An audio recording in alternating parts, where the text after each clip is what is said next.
بسم اللہ الرحمن الرحیم۔ گمنام ہیرو کے معزز ناظرین السلام علیکم۔ دوستو لائک ضرور کر دیا کریں، شکریہ۔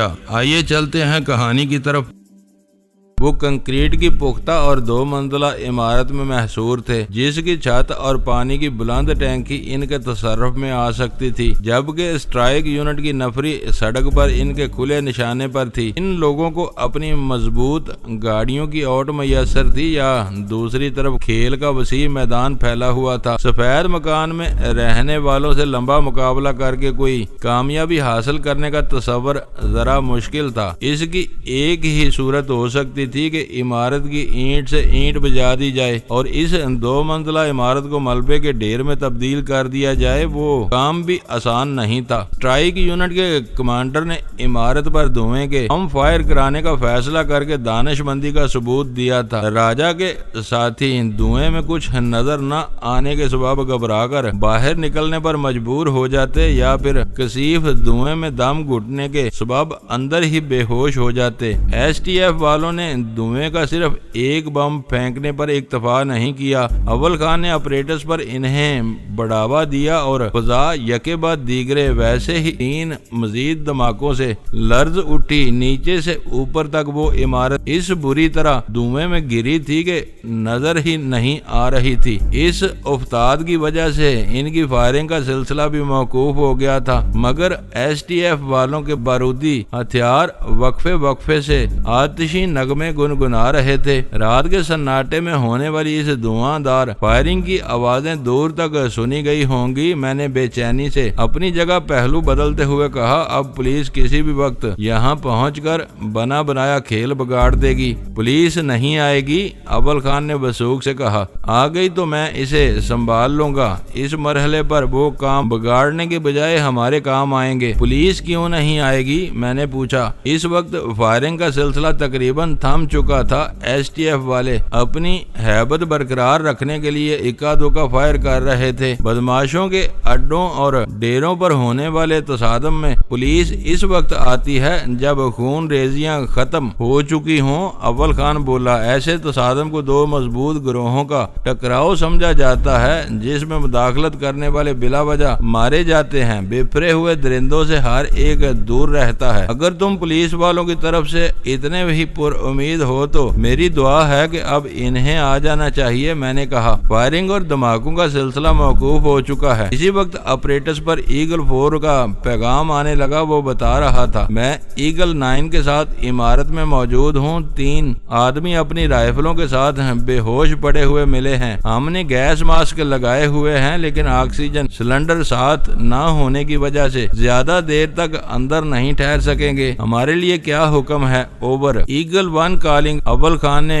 فوری طور پر اپنی T3 آپریٹرز کا بٹن دبا کر کہا، اسموک بم کی کارکردگی دیکھ لینے کے بعد تمہیں زیادہ دیر تک وہاں رکنے کی ضرورت نہیں۔ دشمن کی کمر ٹوٹ چکی ہے، تم فوراً باہر نکل آؤ، ورنہ تم بھی دھوئیں کا شکار ہو سکتے ہو۔ اوور۔ کھانسی کے ساتھ آپریٹرز پر ایگل 4 کی پھنسی آواز آئی، یس سر، دھواں بہت تیزی سے اثر کر رہا ہے، ہمارے لیے یہاں ٹھہرنا دشوار ہو رہا ہے، ہم اسی لمحے واپس لوٹ رہے ہیں۔ Over and all. اندر والوں کا پیغام مکمل ہوتے ہی آپریٹرز پر چند ثانیوں کے لیے خاموشی چھا گئی۔ سر، ایگل 4 کی حالت خراب معلوم ہوتی ہے۔ آپریٹرز پر ایگل 2 کی آواز نے سکوت توڑا، اجازت ہو تو اندر کمک بھیجی جائے۔ اوور۔ تم کمانڈر ہو، اپنے فیصلے خود کرو، تمہیں میری اجازت کی ضرورت نہیں ہے، اول خان نے رکھائی سے کہا۔ میرا خیال ہے کہ انہیں کسی کمک کی ضرورت نہیں، وہ خود باہر آ جائیں گے۔ اوور۔ اس بار ایگل 2 سے پہلے ایگل 4 خود لائن پر آ گیا، آپ ٹھیک کہہ رہے ہیں سر، ہمیں کسی کمک کی ضرورت نہیں ہے۔ اوور۔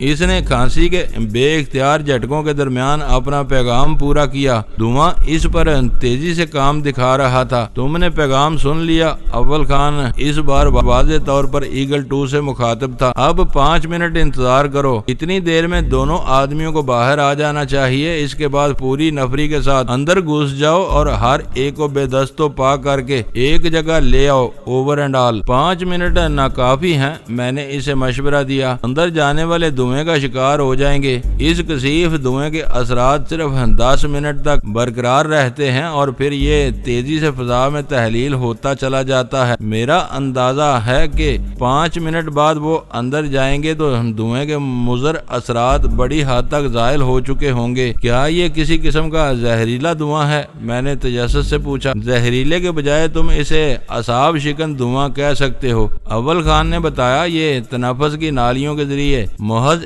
1 سے 1.5 منٹ میں اپنے شکار کے اعصاب مفلوج کر کے اسے بے ہوش کر دیتا ہے۔ مجھے یقین ہے کہ اب اندر کوئی مقابلہ کرنے کے قابل نہیں رہا ہوگا۔ کافی دیر سے ان کی طرف سے کوئی گولی نہیں چلائی گئی، اس لیے میں اطمینان سے تمہارے ساتھ بیٹھا ہوا ہوں۔ ان کی طرف سے فائرنگ کا آغاز ہونے پر میں گھبرا گیا تھا۔ یہ پہلا مقابلہ ہے جس میں ہم ابھی تک گاڑی سے اترے نہ ہم نے کوئی گولی چلائی اور قصہ ختم ہوتا نظر آ رہا ہے۔ ایمانداری کی بات یہ ہے کہ اس وقت مجھے بھی اپنا ذہن ہر قسم کے دباؤ سے آزاد محسوس ہوا تھا، ورنہ پہلے میں بھی فکر مند تھا۔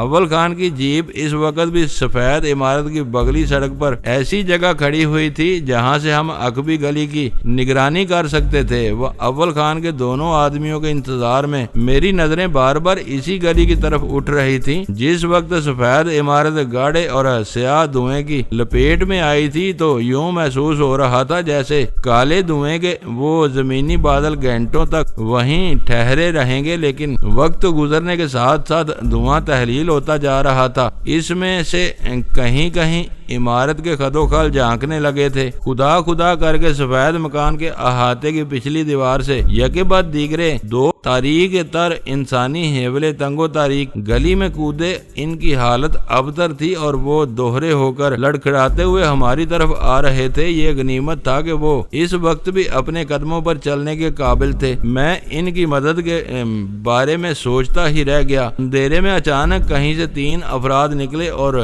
دوڑتے ہوئے ان دونوں تک پہنچ گئے۔ اپنے 3 ساتھیوں کی مدد سے وہ گلی کے سرے تک آئے تو اول خان نے انہیں اپنی گاڑی کی طرف بلا لیا۔ ہم دونوں نے گاڑی سے اتر کر ان کا استقبال کیا۔ دونوں کے چہروں پر ماسک لگے ہوئے تھے۔ اول خان نے پیٹھ تھپک کر انہیں شاباش دی اور کچھ دیر کے لیے انہیں اپنی گاڑی کے ایئر کنڈیشنر کے سامنے بیٹھنے کا مشورہ دے کر رخصت کر دیا۔ اسی لمحے اپریٹس پر ایگل 5 کی برائی ہوئی آواز گونجنے لگی۔ وہ اپنے ساتھیوں کو ایگل 4 اور 9 کی واپسی کی خوشخبری سنا رہا تھا۔ سناٹے میں اچانک اسٹرائک یونٹ کی ایک گاڑی کے انجن کی بھاری آواز گونجنے لگی۔ گاڑی کا ایئر کنڈیشنر چلانے کے لیے انجن سٹارٹ کرنا ضروری تھا۔ غالباً اس طرف موجود گاڑی کے عملے نے اپنے ساتھیوں کی ابتدائی طبی امداد کے لیے اول خان کے مشورے پر عمل کرنا شروع کر دیا تھا۔ کچھ دیر پہلے تم پولیس والوں کی آمد کی دعا کیوں کر رہے تھے؟ درمیان میں دوسرے مسائل آ جانے کے باوجود اول خان کو میری بات یاد تھی۔ وہ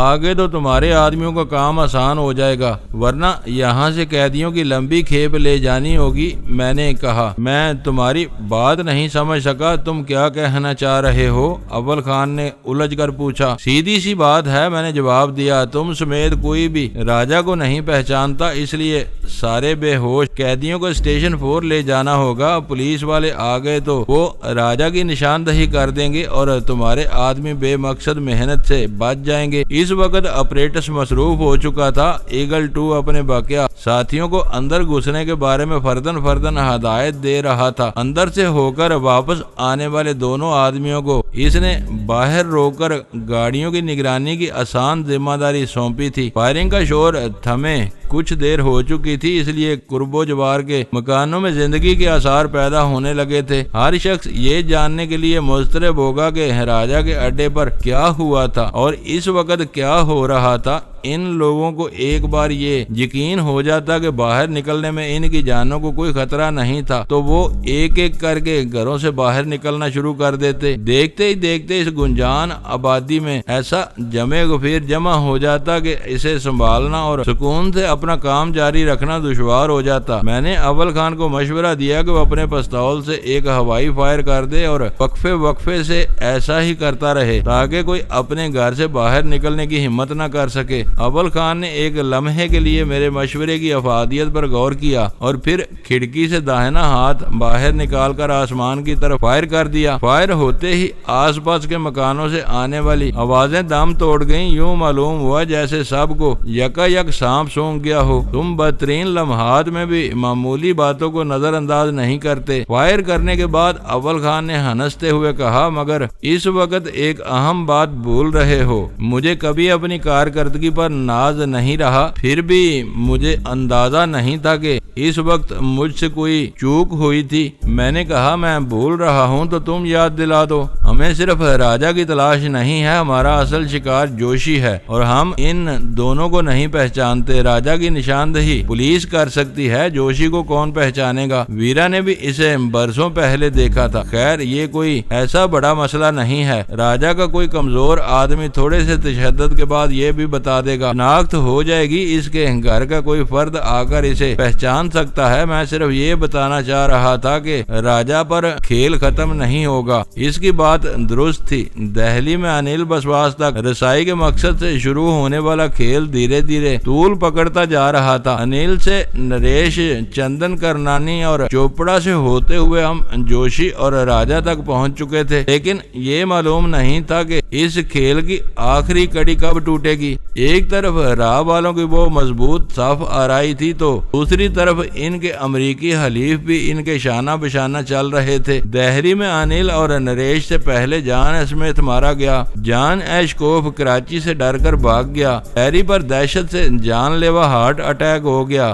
ان کا منظرنامہ اس وقت خالی تھا۔ دیکھنا یہ تھا کہ ان کی طرف سے کون سا نیا موہرہ ہمارے سامنے آتا ہے۔ ایگل 2 کا دیا ہوا وقت پورا ہو چکا تھا۔ اسٹرائک فورس کے 10 میں سے 8 آدمی بیک وقت 3 سمتوں سے سفید مکان کے احاطے کی طرف بڑے اور ماہرانہ پھرتی کے ساتھ دیواریں عبور کر کے اندر کود گئے۔ ان میں سے 2 افراد باہر رہ گئے تھے۔ وہ دونوں اپنے نظام تنفس پر دھوئیں کے اثرات سے اس حد تک گلو خلاصی حاصل کر چکے تھے کہ انہیں ایئر کنڈیشن کی ضرورت نہیں رہی تھی۔ وہ گاڑی کا انجن بند کر کے اپنی سب مشین گنے تانے ایسی جگہوں پر پوزیشن لے چکے تھے جہاں سے سفید مکان کی تینوں سمتوں پر نظر رکھ سکیں۔ اول خان نے ایک مرتبہ پھر کھڑکی سے اپنا ہاتھ باہر نکالا اور دوسرا ہوائی فائر کر دیا۔ اس کے آدمیوں کو پہلے فائر کے ساتھ ہی اس کے ارادے کا اندازہ ہو چکا تھا، اس لیے اس بار بھی کہیں سے کوئی رد عمل سامنے نہیں آیا۔ یہ ضرور ہوا کہ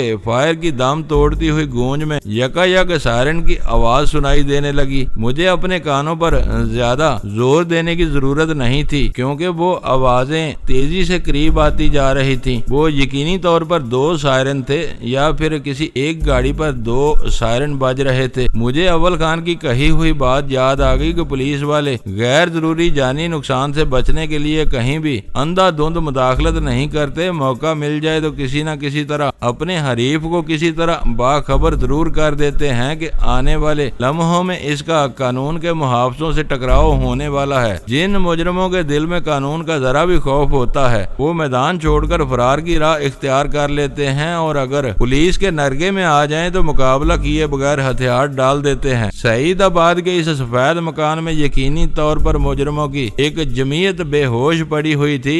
ان میں سے کوئی پولیس سے مقابلے یا فرار کی راہ اختیار کرنے کی پوزیشن میں نہیں تھا۔ لے دے کر وہاں اسپیشل ٹاسک فورس کا راج تھا جو خود قانون کے خفیہ محافظ کے درجے پر فائز تھی۔ اس وقت تک سفید عمارت کے گرد پھیلے ہوئے سیاہ دھوئیں کے بادل تحلیل ہو چکے تھے۔ اول خان کی حتمی رائے تھی کہ دھوئیں کا سیاہ بادل چھٹ جانے کے بعد وہ عمارت داخلے کے لیے محفوظ تھی۔ دم گھٹنے کے کسی خطرے کے بغیر اندر وقت گزارا جا سکتا تھا۔ کیوں نہ ہم اندر چلے، میں نے تجویز پیش کی۔ میں خود بھی یہی سوچ رہا تھا، لیکن چند منٹ توقف کرو۔ اگر کوئی پولیس پارٹی ادھر آ رہی تھی تو مجھ ہی کو ان سے بات کرنی پڑے گی۔ اول خان نے کچھ سوچتے ہوئے جواب دیا۔ اس کا پیش کیا ہوا عذر معقول تھا۔ میں نے خاموشی اختیار کر لی۔ سر، ہم اندر داخل ہو چکے ہیں۔ آپریٹرز پر ایگل 2 کی آواز آواز آنے لگی، اس پہلے کمرے میں ایک آدمی بے ہوش پڑا ہوا ہے، ہم اس کے ہاتھ پیر باندھ کر آگے بڑھیں گے، میں جیسے جیسے کوئی نئی چیز دیکھوں گا آپ کو رپورٹ دیتا رہوں گا، اوور، میں منتظر رہوں گا، اوور اینڈ آل۔ اول خان نے مختصر سا جواب دے کر آپریٹرز ڈیش بورڈ میں ڈال دیا۔ سائرن کی آوازیں اس قدر قریب آ چکی تھی کہ ان سے وحشت ہو رہی تھی۔ ہم دونوں گاڑی سے اتر کر ٹہلتے ہوئے اگلی گلی سے میدان کے متوازی دوڑتی ہوئی سڑک پر نکل آئے۔ سڑک پر دور سے دو گاڑیوں کے ہیڈ لیمپس اور کیبن کے اوپر چکراتی ہوئی سرخ اور نیلی روشنیاں نظر آ رہی تھی۔ گاڑیوں کی رفتار خاصی تیز تھی اور وہ اسی سمت سے آ رہی تھی جدھر سے ہم اپنی منزل مقصود تک پہنچے تھے۔ اس اثناء میں سفید مکان میں روشنی آ چکی تھی، شاید کسی نے مین سوئچ دوبارہ آن کر دیا تھا۔ چند لمحوں میں وہ دونوں پولیس موبائل اسٹرائک یونٹ کی تیسری گاڑی کے پیچھے رک گئیں اور متعدد مسلح سپاہی پچھلے حصوں سے دنا دن سڑک پر کود گئے۔ ان میں سے کوئی بھی غیر مسلح نہیں تھا۔ ان کے تیور بتا رہے تھے کہ وہ ذرا سا شبہ ہونے پر کہیں بھی فائر جھونک ماریں گے۔ میں نے پہلی ہی نظر میں یہ بھانپ لیا کہ موبائل کی اگلی نشستوں سے اترنے والے افسروں میں سب انسپیکٹر کے عہدے سے بڑا کوئی افسر نہیں تھا۔ میرے اور اول خان کے اطمینان نے انہیں تذبذب میں ڈال دیا تھا۔ ان کے ہاتھ بیلٹ ہولسٹر تک گئے مگر وہیں جم کر رہ گئے۔ اسٹرائک یونٹ کی منفرد ساخت کی بختر بند گاڑی نے بھی پولیس والوں کو ہم سے معروف کرنے میں اہم کردار ادا کیا تھا۔ تم لوگ کون ہو اور یہاں کیا کر رہے ہو؟ ایک سب انسپیکٹر نے اپنی جگہ چھوڑے بغیر دبانگ لہجے میں پوچھا۔ اول خان نے داہنا ہاتھ فضا میں بلند کر کے کہا، ہم قانون کے نام پر یہاں آئے ہیں، تم قریب آؤ تو میں تم کو اپنی شناخت دکھا سکتا ہوں۔ اول خان کی پیشکش پر وہ گڑبڑا گیا۔ اس نے بوکھلائے ہوئے انداز میں اپنے ساتھیوں کی طرف دیکھا، پھر یکا یک ہولسٹر سے ریوالور نکال کر ہم دونوں پر تان لیا۔ اپنے ہاتھ اوپر اٹھا لو، اگر تم درست ثابت ہوئے تو میں تم سے معافی مانگ لوں گا۔ اول خان نے بلا تردد اس کی ہدایت کی تعمیل کی۔ میں نے بھی اپنے ہاتھ اوپر اٹھا دیے۔ وہ ہماری طرف سے بہت چوکنا تھا۔ اس کے ساتھیوں نے بھی اپنے پستول اور ریوالور نکال لیے تھے، لیکن وہ اس قدر الجھے ہوئے تھے کہ ان میں سے کسی نے بھی ہم پر ہتھیار تاننے کی ہمت نہیں کی تھی۔ اس وقت ہماری خود اعتمادی ہماری بے گناہی کا سب سے بڑا ثبوت تھی۔ وہ سب انسپیکٹر سنبھل کر ہماری طرف بڑھنے لگا۔ جب ہمارا اور اس کا درمیانی فاصلہ چند قدم رہ گیا تو اول خان کے ہونٹوں سے سرسراتی ہوئی دھیمی آواز نکلی، ہم دونوں اسپیشل ٹاسک فورس کے آدمی ہیں۔ ایس ٹی ایف کا نام اس سب انسپیکٹر کے لیے نیا نہیں تھا۔ اول خان کا انکشاف سن کر اس کے ہاتھ یوں لرزے کہ ریوالور اس کے ہاتھ سے گرتے گرتے بچا۔ اس نے مزید کوئی شناخت دیکھنے کا انتظار کیے بغیر ریوالور ہولسٹر میں اڑسا اور ایڑیاں بجا کر سلوٹ کر ڈالا۔ اول خان نے خفیف سی مسکراہٹ کے ساتھ اپنے ہاتھ گرا لیے۔ وہ اپنی جیب میں سے کچھ نکالتا ہوا آگے بڑھا۔ اس نے کوئی چیز سب انسپیکٹر کے سامنے پیش کی۔ اول خان کی پشت میری طرف تھی، میں یہ نہ دیکھ سکا کہ وہ کیا چیز دکھا رہا تھا۔ اس بار سب انسپیکٹر نے دوبارہ اسے سلیوٹ پیش کر دیا۔ اس سینئر سب انسپیکٹر کا نام زاہد تھا۔ باضابطہ شناخت کے بعد وہ اول خان کے سامنے بچھا جا رہا تھا۔ اس کے ساتھی اور سپاہی دوستانہ انداز میں ہمارے گرد سمٹ آئے تھے۔ اس عمارت سے ہم پر دھواں دار گولیاں برسائی گئی ہیں۔ اول خان نے 2 منزلہ سفید گھر کی طرف اشارہ کر کے ان کو بتایا، ہم راجا اور جوشی نام کے ایک مغوی کی تلاش میں یہاں آئے تھے۔ انہوں نے ہماری گاڑیاں دیکھتے ہی فائر کھول دیا۔ انہیں دھوئیں کے بم فائر کر کے زیر کیا گیا ہے۔ میرے آدمی اندر گئے ہوئے ہیں۔ میں اول خان کے ساتھ بہت سی مہمات میں شریک رہا تھا۔ کئی بار اس نے پولیس والوں کو اپنی شناخت کرائی تھی، مگر میں کبھی یہ نہ دیکھ سکا کہ وہ اپنی مشکل ترین شناخت کے لیے کیا شبدہ استعمال کرتا تھا۔ یہ حیرت کی بات تھی کہ وہ ایک غیر تحریری اور ماورائے آئین فورس کا مقامی کمانڈر ہوتے ہوئے ایسی مستند شناخت کا حامل تھا جسے کوئی ذمہ دار افسر مسترد کرنے کی ہمت نہیں کر سکتا تھا۔ اول خان نے اس بارے میں مجھے کبھی کچھ نہیں بتایا۔ میں نے بھی اس سے کچھ پوچھنا مناسب نہیں سمجھا، لیکن میرے دل میں اس بارے میں گہرا تجسس جاگزیں تھا، جو اس موقع پر دور ہونے کے بجائے مزید گہرا ہو گیا تھا۔ جب انسپیکٹر زاہد کی ہدایت پر پولیس والوں کی نفری اس گھر کے گرد پھیل گئی، زاہد ہمیں اپنے 2 ماتحتوں کے ساتھ لے کر گھر کے کھلے ہوئے دروازے میں داخل ہو گیا۔ اس کے دونوں ماتحت عہدے میں ASI اور ہیڈ کانسٹیبل تھے۔ اندر جانے سے پہلے میں اول خان کے ایما پر اس کی گاڑی میں سے آپریٹر سے نکال لایا تھا جو خاموش تھا۔ شاید ایگل 2 نے ہماری غیر حاضری میں مجرموں کے بارے میں اپنی مکمل رپورٹ سنا دی تھی اور بندے ہوئے مجرموں کو یکجا کرنے میں مصروف ہو گیا تھا۔ دروازے سے چند قدم کے فاصلے پر اسٹرائک یونٹ کا ایک مسلح کمانڈو مستعدی سے کھڑا ہوا تھا۔ اول خان کی موجودگی میں اس کی طرف سے کسی تعرض کی گنجائش نہیں تھی۔ اندرونی کمروں سے متعدد افراد کے بولنے اور چلنے پھرنے کی آوازیں آ رہی تھیں۔ مجرموں کو زہریلے دھوئیں کے اثر میں لا کر بے ہوش کیا جا چکا تھا، اس لیے یہ سمجھنا مشکل نہیں تھا کہ وہ آوازیں اسٹرائک یونٹ کے کمانڈوز کی تھیں۔ ایگل 2 کو کسی طرح اطلاع مل گئی کہ اول خان کچھ پولیس افسران کے ساتھ اندر داخل ہو چکا تھا۔ اس نے راستے میں ہی ہم لوگوں کا استقبال کیا اور بتایا کہ عمارت کی نچلی اور اوپری منزل سے کل 8 بے ہوش افراد پکڑے گئے تھے۔ ان سب کے ہتھیار اور میگزین ان کے قریب سے ملے تھے۔ ان میں سے ایک قیدی کا داہنا شانہ بہت بری طرح زخمی تھا۔ درد کی شدت کی وجہ سے وہ زخمی بے ہوشی کی حالت میں بھی رہ کر کرا رہا تھا۔ ایگل 2 نے سب سے زیادہ سنسنی خیز خبر سنائی کہ اوپر کے ایک کمرے میں ایک لاش ملی تھی۔ اس کے ہاتھ پیر بندھے ہوئے تھے۔ اس کے دانے میں ہتھیار کی نال ڈال کر کھوپڑی کی طرف اس طرح فائر کیا گیا تھا کہ چکراتی ہوئی گولی اپنے ساتھ پورا بیجا نکال لے گئی تھی۔ متوفی کے زخم سے رواں تازہ خون سے پتہ چل رہا تھا کہ اس کے قتل کو زیادہ دیر نہیں ہوئی تھی۔ میرے لیے وہ اس مہم کی سب سے اہم خبر تھی۔ مجھے پورا یقین تھا کہ ایگل 2 کی دریافت کی ہوئی لاش جوشی کی ہوگی۔ اس رات راجا کے ہاتھوں وہی قتل ہو سکتا تھا۔ راجا چوپڑا کے اشاروں پر چل رہا تھا۔ چوپڑا کی پوری کوشش تھی کہ جوشی کو اس کے دشمنوں کی دسترس سے دور رکھا جائے۔ حالات و واقعات کی بنا پر اس نے سمجھ لیا تھا کہ جس طرح وہ جوشی کے ذریعے ویرا اور پھر ڈینی تک پہنچنا چاہ رہا تھا، بالکل اسی طرح ویرا جوشی کو اپنا آلہ کار بنا کر چوپڑا کا کام تمام کرنا چاہ رہی تھی۔ راجا کے آدمیوں نے اول خان اور اس کے ساتھی کو کسی قیمت پر جوشی کے گھر تک نہیں پہنچنے دیا۔ درمیان میں ذرا سی مہلت ملتے ہی وہ جوشی کو زبردستی اٹھا لائے۔ متوفی کے بندھے ہوئے ہاتھ پیر اس بات کے گواہ تھے کہ وہ اپنی مرضی سے سعید آباد کے اس مکان میں نہیں پہنچا تھا۔ کسی وجہ سے جوشی اس قدر اہم تھا کہ چوپڑا ہر قیمت پر اسے زندہ رکھنا چاہتا تھا، ورنہ کوئی بھی شخص نہایت بے خوفی سے جوشی کو اس کے گھر میں مار سکتا تھا۔ وہ لوگ اسے اٹھا کر سعید آباد لے آئے۔ وہاں ہمارے حملے کے بعد راجا کو ادراک ہو گیا کہ جوشی کا معاملہ اس کی توقع سے زیادہ سنگین ہے۔ اس کے پیچھے لگے ہوئے لوگ آسانی سے جان نہیں چھوڑیں گے۔ جب اس کے آدمی اسٹرائک یونٹ کے ساتھ فائرنگ کا تبادلہ کر رہے تھے تو وہ یہ خطرہ بانپ گیا کہ جوشی کسی بھی وقت اس کی گرفت سے نکل جائے گا۔ اسے ہماری تحویل سے بچانے کے لیے اس نے جوشی کو راہ سے ہٹانے کا ارادہ کیا اور اس کے حلق سے کھوپڑی میں گولی اتار دی۔ جوشی کے معاملے میں ہماری بھاگ دوڑ رائے گاں گئی تھی۔ ہمارے حریف ہمیشہ کے لیے اس کا منہ بند کرنے میں کامیاب ہو گئے تھے۔ راجا کے ہاتھوں جوشی کی موت کا یقین ہو جانے کے بعد میں نے فیصلہ کر لیا کہ راجا کے لیے زندگی ایسی جہنم بنا دی جائے گی کہ وہ گڑ گڑا کر اپنی موت کی دعائیں مانگتا رہے گا، لیکن اس کی زندگی کا سلسلہ دراز سے دراز تر ہوتا چلا جائے گا۔ اس کا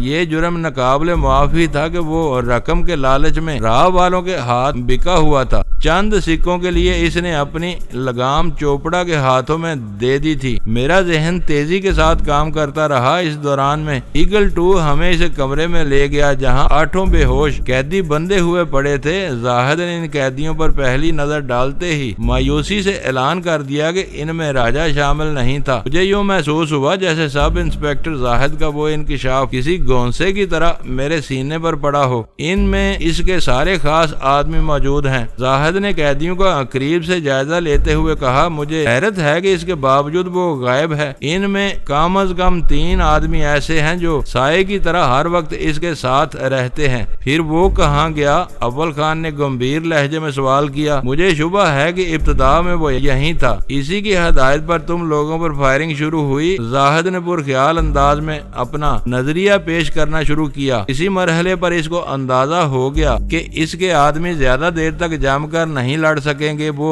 انہیں مقابلے میں مصروف چھوڑ کر خاموشی سے فرار ہو گیا۔ مگر کہاں اور کیسے؟ اول خان نے اپنے ہاتھ پر ہاتھ مار کر پوچھا۔ باہر ہم موجود تھے، یہاں سے چڑیا کا بچہ بھی باہر نہیں گیا۔ تم نے مکان کو 3 اطراف سے گھیرا ہوا تھا، زاہد نے تحمل سے جواب دیا۔ چوتھی سمت میں مکانوں کا سلسلہ، وہ دیواریں پھلانگتا ہوا اندر ہی اندر کہیں نکل گیا ہوگا۔ فضا زبردست فائرنگ سے لرز رہی تھی، علاقے کی پوری آبادی کونوں خدروں میں دبکی خوف سے کانپ رہی ہوگی۔ کسی کو ہوش نہیں ہوگا کہ راجہ کس کے مکان سے ہوتا ہوا فرار ہوا ہے۔ یہ بات مجھے اچھی طرح معلوم ہے کہ اس گھر میں تہہ خانہ ہے، نہ کوئی خفیہ راستہ بھاگنے کے لیے اس نے پڑوس کے گھروں کی راہ اختیار کی ہوگی۔ وہ لاش کہاں ہے؟ اول خان نے ایگل 2 سے پوچھا، پھر خود کلامی کے انداز میں بولا، وہ لاش راجہ کی بھی ہو سکتی ہے۔ اول خان کے ذہن پر امید کا راج تھا۔ میں نے اس کی خوشگمانی دور کرنے کی کوشش نہیں کی۔ لاش دیکھتے ہی زاہد سچ کا انکشاف کر سکتا تھا۔ اس بار اسٹرائک یونٹ کے اراکین وہیں رکے رہے۔ زاہد نے بھی اپنے ماتحتوں کو وہیں رکنے اور قیدیوں کو ہوش میں لانے کی کوشش کرنے کا حکم دیا، اور ہم تینوں ایگل 2 کے ساتھ